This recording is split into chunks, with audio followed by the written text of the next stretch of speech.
2022 में तुर्की कितना ताकतवर है और तुर्की के पास आज कौन कौन से वो ख़तरनाक हथियार मौजूद हैं और तुर्की 2023 के बाद क्या कर सकता है और तुर्की के पास ऐसा कौन सा हथियार है जिससे पूरे इजराइल को मिटाया जा सकता है। तो हेलो दोस्तों, मैं हूं आपका दोस्त वसीम रज़ा और आप देख रहे हैं स्टडी अगेन यूट्यूब चैनल।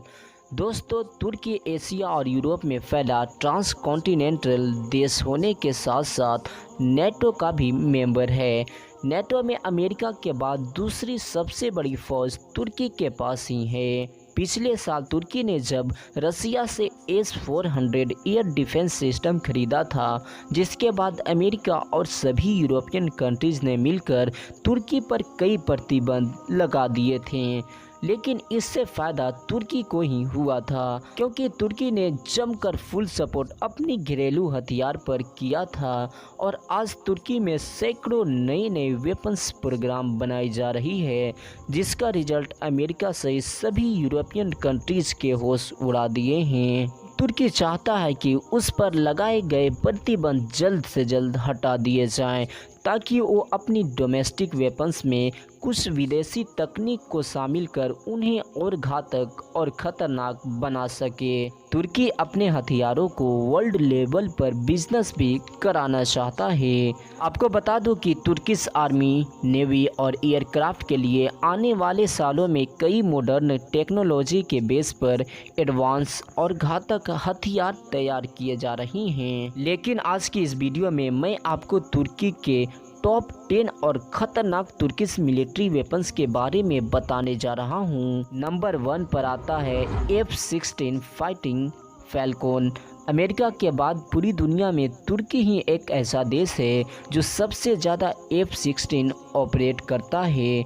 आज इनके पास 250 से भी ज़्यादा F-16 एयरक्राफ्ट मौजूद है। इनमें सबसे ज़्यादा बेहतर AIM-9 Sidewinder, AIM-120 advance medium range एड्योर मिसाइल, मैवरिक जैसे कई बेहतर एयरक्राफ्ट वेपन्स मौजूद हैं। तुर्की न सिर्फ अमेरिका के बाद सबसे ज़्यादा F-16 ऑपरेट करने वाला देश है, बल्कि तुर्की अपने देश में ही F-16 एयरक्राफ्ट को मैन्युफैक्चरिंग भी कर सकता है और इस प्रोग्राम के बेस पर तुर्की फ्यूचर में अपना खुद का 5th जनरेशन एयरक्राफ्ट बनाने वाला है। नंबर 2 पर आता है F-4 Phantom 2 fighter bomber jet. तुर्की लंबे समय से F-4 फैंटम बॉम्बर एयरक्राफ्ट का इस्तेमाल कर रहा है। तुर्की इसका इस्तेमाल कुर्दिश मिलिटेंट के खिलाफ कई बार कर चुका है। इसके बाद नंबर 3 पर आता है T-129 अटैक। तुर्की और इटली द्वारा बनाया गया यह बेहतरीन क्वीन इंजन अटैक हेलीकॉप्टर है, जो कि पहाड़ों और दर्रों जैसे विषम इलाकों के लिए एक अटैक और स्पेशल हेलीकॉप्टर माना जा रहा है। अमेरिका के अपाची 64 अटैक हेलीकॉप्टर के तरह ही ये भी कई प्रकार के बॉम्ब, रॉकेट्स और एंटी टैंक्स मिलिट्री को फायर कर सकता है। इस हेलीकॉप्टर की अधिकतम रफ्तार 281 किलोमीटर प्रति घंटा, रेशनल रेंज करीब 535 किलोमीटर तक है।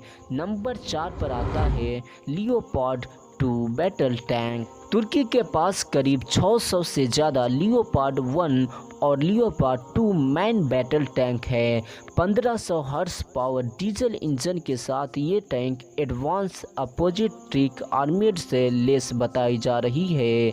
हालांकि तुर्की के ये टैंक काफ़ी पुराने हो चुके हैं। नंबर 5 पर आता है इटली मैन बैटल टैंक। ये तुर्की का पहला मॉडर्न मैन बैटल टैंक है जो कि south Korea K2 black panther tank पर आधारित है। इस टैंक को बनाने में साउथ कोरिया के हुंडई कंपनी भी तुर्की की मदद कर रही है। यह 1500 हॉर्स पावर की वाटर कूल्ड डीजल इंजन से लेस है। यह करीब 65 टन वजन भारी टैंक है, जिसकी मैक्सिमम रफ्तार 65 किलोमीटर प्रति घंटा और ऑपरेशन रेंज 450 किलोमीटर तक बताई जाती है। यह दुनिया के काफ़ी महंगा टैंकों में से एक है। तुर्की के अलावा सऊदी अरबिया, पाकिस्तान, कतर आदि देशों ने भी इसको खरीदने में इंटरेस्ट जाहिर किया था। नंबर 6 पर आता है अनमेन्ड एरियल व्हीकल ड्रोन। तुर्की दुनिया के अनमेन्ड एरियल व्हीकल ड्रोन्स बनाने वाले देशों में से एक है, जिनका बैराक्टर TB2 ड्रोन टैंक किलर नाम से जाना जाता है। वहीं तुर्की के पास अंका कैम्बेज अनमेन्ड एरियल व्हीकल्स यानी UAV अपनी काबिलियत बहुत तेज़ी के साथ जाहिर कर रही है, जो कि GPS सैटेलाइट और तरह तरह के टैंक मिसाइल को फायर करने के साथ साथ लंबी दूरी और एरिया मॉनिटरिंग भी कर सकता है। यही नहीं बल्कि तुर्की जल्द ही अपनी नेवी के लिए लैंडिंग कैरियर हेलीकॉप्टर को खासकर बैरक्टर को TB3 ड्रोन के लिए तैयार कर रहा है। नंबर 7 पर आता है S-400 air defence system. America द्वारा तुर्की को Patriot मिसाइल सिस्टम नहीं बेचने के बाद तुर्की ने रसिया से S-400 surface to air missile defence system खरीद लिया था, जिसकी 4 बैटरी फिलहाल तुर्की के पास 36 फायर यूनिट्स व 190 से अधिक मिसाइल के साथ मौजूद है। हालांकि इसके बाद तुर्की को अमेरिकन कोडसा के तहत कई प्रतिबंध का सामना करना पड़ा था और तुर्की को अमेरिका ने F-35 प्रोग्राम से भी निकाल दिया था। इसके अलावा तुर्की अपनी खुद का हिसार और साइपर एयर डिफेंस सिस्टम को भी तेज़ी से डेवलपमेंट कर रहा है।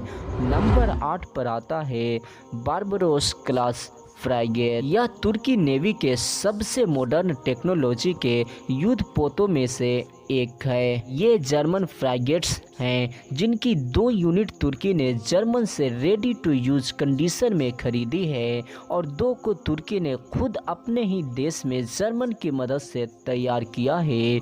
ये फ्रैगेट्स डीजल और गैस दोनों पर ही चल सकती है, जिसकी रफ्तार 59 किलोमीटर प्रति घंटा, ऑपरेशन रेंज 7600 किलोमीटर तक बताई जाती है। इसके अलावा इस पर एक हेलीकॉप्टर को भी लैंड कराया जा सकता है। नंबर 9 पर आता है टाइप 209 सबमरीन्स।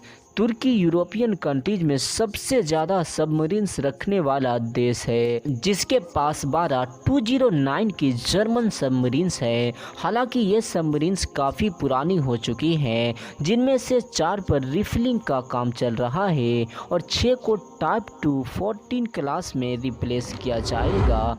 नंबर 10 पर आता है TCG अनादोला L-400 शिप। 232 मीटर लंबा एयरक्राफ्ट कैरियर होगा, जिस पर तुर्की अपने 4 T-129 हेलीकॉप्टर्स 30 से ज़्यादा TB3 ड्रोन्स लैंड कर सकता है। यह कैरियर लगभग 17,000 किलोमीटर लंबी दूरी तक कई प्रकार के ऑपरेशन को अंजाम दे सकेगा, जो कि तुर्की नेवी का एक फ्लैगशिप होगा, जिसे तुर्की 2023 तक अपनी नेवी के लिए कंप्लीट कर लेगा। यह था तुर्की मिलिट्री का पावर और मॉडर्न हथियार। दोस्तों, यह वीडियो काफ़ी रिसर्च और मेहनत के साथ बनाई गई है।